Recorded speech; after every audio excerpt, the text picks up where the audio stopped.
Friends नमस्कार।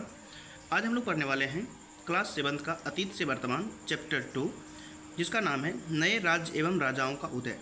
इस chapter के जितने भी क्वेश्चन आंसर है सभी क्वेश्चन आंसर को मैं आपको भी करके दिखाने वाला हूं, तो आप अपनी कॉपी कलम के साथ बैठें और सभी क्वेश्चन आंसर को आप खुद से डील करें।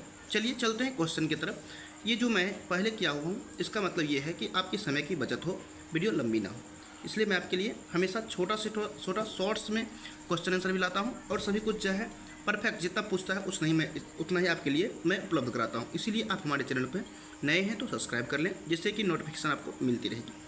क्योंकि सब्सक्राइब करने से आपका कुछ पैसा खर्च नहीं होता है, सब्सक्राइब करने से बस मुझे मोटिवेशन मिलती है कि आपके लिए और नई नई वीडियो लाता रहूँ। चलिए चलते हैं क्वेश्चन की तरफ। जोड़े बनाइए, लिखा हुआ है जोड़े बनाइए।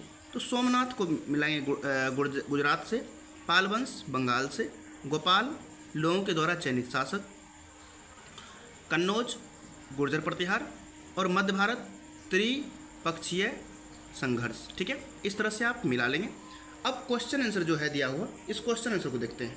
दूसरा क्वेश्चन लिखा हुआ है दक्षिण के प्रमुख राज्य कौन कौन से थे। तो चलिए डायरेक्ट मैं लिखा हुआ क्वेश्चन आपको दिखाता हूँ आंसर इसका। क्वेश्चन आपका ये था दक्षिण के प्रमुख राज्य कौन थे, तो इसका हम लिखेंगे दक्षिण के प्रमुख राज्य निम्नलिखित हैं: चोल, चेर, पांड्य, राष्ट्रकूट और चालुक्य। ठीक है दोस्तों, अब चलते हैं क्वेश्चन नंबर 3 की तरफ। क्वेश्चन नंबर 3 लिखा हुआ है उस समय राजा कौन कौन सी उपाधियां धारण करते थे। तो उस समय राजा जो है, राजा क्या क्या और नाम था, यानी कि हम राजा का पर्यायवाची के बारे में लिख सकते हैं। तो लिखेंगे इसमें उस समय के राजा महाराधिराज, परम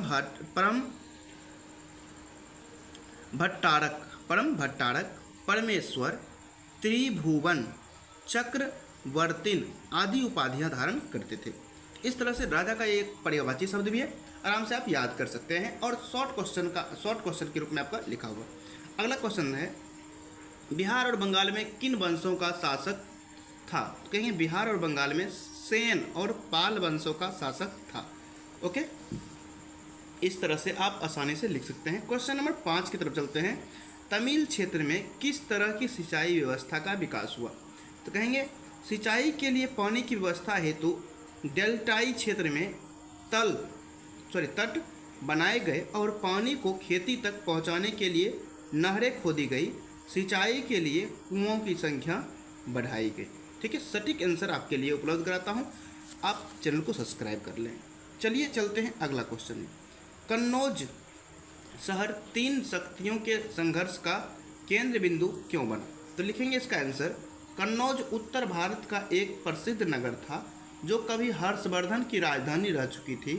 उस नगर की अधिकार का तात्पर्य था कि वह शासक गंगा यमुना दोआब का मतलब होता है गंगा और यमुना के बीच के उपजाऊ मैदान पर अधिकार कर लेता तो राजस्व का एक बड़ा जरिया बनता।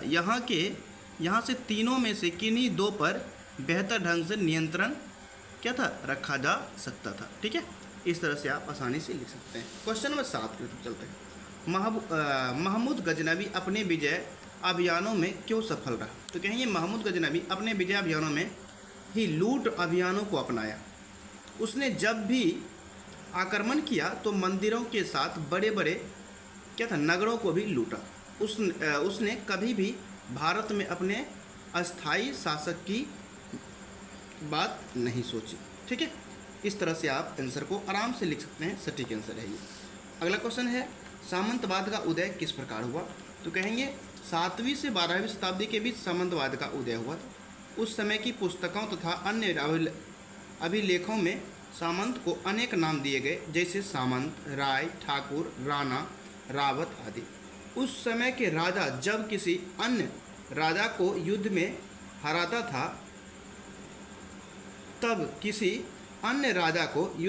था तो उसके राज्य को अपने राज्य में मिला लेते थे। इस प्रकार सामंतवाद का उदय हुआ। ओके, इस तरह से 8 क्वेश्चन का हमने आपको जवाब बता दिया है।